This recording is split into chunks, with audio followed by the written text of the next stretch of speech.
2 days నుంచి videos లేవు. ఏమైపోయారురా అమ్మ నువ్వు అని చాలామంది కామెంట్స్ చేస్తున్నారండి. ఇంట్లో చిన్న ఈవెంట్ జరిగిందండి.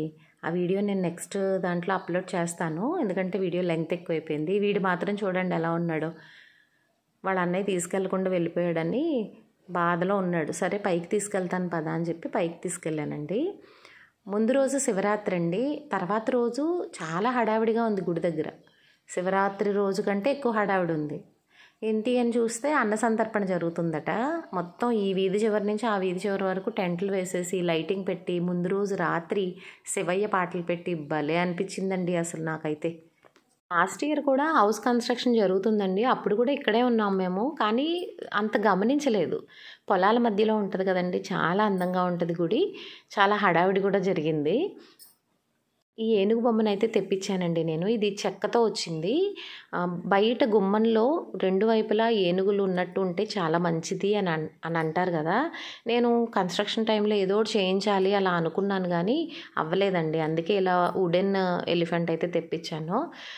పూజ కోసం అయితే సత్యనారాయణ వ్రతం అండి, చెప్పలేదు కదా. ఈవెంట్ అంటే సత్యనారాయణ వ్రతం చేసుకున్నాము. వీడు చూడండి గడపకి పసుపు రాస్తుంటే వచ్చి గడప మీద కాళ్ళేసాడు. తీసే నాన్న అంటే చక్కగా తీసి వెనక్కి కూర్చున్నాడండి. గృహప్రవేశం టైంలో కార్డులో కూడా మేము వేయించామండి ఇలా వ్రతం పెట్టుకున్నామని. కానీ ఆటంకం రావడం వల్ల ఫంక్షన్ ఒకటే చేసుకుని వ్రతం క్యాన్సిల్ చేసుకున్నాము. ఇంకా ఇంట్లోకి వచ్చి కొత్త ఇంట్లో ఖచ్చితంగా వ్రతం చేసుకోవాలి అని అంటారు కదా. 2 నెలలు పూర్తయిపోయింది, మనం వ్రతం చేసుకోలేదు. చిన్న చిన్న ఆటంకాల కింద ఉన్నాయని చెప్పేసి ఇంకా వ్రతం అయితే పెట్టుకున్నామండి. గృహప్రవేశంలో వ్రతం పెట్టుకుంటే ఇంకా అందరూ వచ్చారండి అప్పుడైతే. కానీ మరి చేసుకోలేదు కదా. ఈసారి అయితే చాలా సింపుల్గా చేసుకున్నాము. ఇదిగోండి ఈ ఏనుగు బొమ్మనైతే ఇలా పసుపు కుంకుమలతో అలంకరించి పైన అయితే ఉర్లి పెడదాం అనేసి అనుకున్నానండి. ఈశాన్య వైపు పెడితే మంచిది కదా అని పెట్టాను కానీ మెష్ డోర్ తగిలి అస్తమానం పడిపోతున్నాయి ఆ పువ్వులు. మళ్ళీ ఈ పక్కకి అంటే దేవుడి గది బయటికి షిఫ్ట్ చేసేసాను. లియోకి అన్నీ అర్థమవుతాయండి. నేను రెగ్యులర్గా చేసే పనులు కాకుండా ఇలా ఏదైనా డెకరేషన్స్ చేయడం కానీ ముగ్గులు వేయడం కానీ స్పెషల్గా చేస్తే వాడికి తెలిసిపోతుంది. ఏదో జరుగుతుంది ఇంట్లో, ఏదో పండుగ వచ్చింది అని అర్థమైపోద్దండి.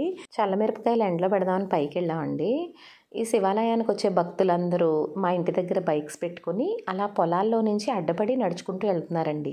చుట్టూ తిరిగి వెళ్ళాలంటే చాలా దూరం. ఇలా వెళ్తే 1/2 కిలోమీటర్లో చేరిపోవచ్చు. ఇంక వీడు ఎండలో ఉన్నాడు కదా అని షర్ట్ అయితే తీసానండి. సడన్గా కార్ హార్న్ వినపడి కంగారుగా వెళ్ళి చూస్తున్నాడండి. చూసి అలా స్టన్ అయిపోయాడు చూసారా. ఎందుకంటే వాళ్ళ నానమ్మ వచ్చారు ఊరి నుంచి. ఇంకా చూడండి చూసి ఇంకా నానమ్మ వచ్చింది అని షాక్ అయిపోయి ఇంకా కంగారుగా మెట్లు దిగి కిందకి వెళ్ళిపోయాడండి వాళ్ళ నానమ్మ దగ్గరికి. వీడికి వాళ్ళ నానమ్మ అంటే చాలా ఇష్టం, వాళ్ళ నానమ్మకు కూడా వీడంటే చాలా ఇష్టం. ఇంకా తర్వాత రోజు వ్రతం అయితే చేసుకున్నామండి. చాలా బాగా జరిగిందండి. అందరూ వచ్చారు. వాళ్ళందరితో లియో ఎలా ఉన్నాడు అనేది నెక్స్ట్ వీడియోలో చూపిస్తాను.